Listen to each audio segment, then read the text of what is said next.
చేరేదారిలో పరగానే ఇంద్రుడు స్థరుడయ్యారు.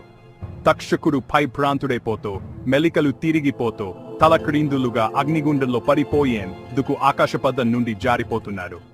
ఇంద్రుడు తక్షకుడిని వదిలేయడం, తక్షకుడు అగ్నిగుండం వైపు సూటిగా రావడం కనిపెట్టగానే హోతలు మరింత ఉత్తత్తంగా ఆవాహన చేయసాగారు.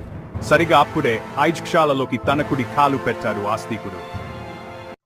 Please subscriber, like and share. ఆస్తికుడు అహస్త్రము నాపుట్. తక్షకుడు తగలబడిపోయేందుకు గాను మహోద్యుక్తంగా ఆవాహన చేస్తున్న మంత్రాలు వింటూనే తలపై కెత్తి చూశారు ఆస్తికుడు. ఇంద్రుడి చేత విదిలించుకోబడి వియత్తల నుంచి వెక్వలుడై యజ్కావాహనిలోకి పడ్బోతున్న తక్షకుడు కనిపించారు.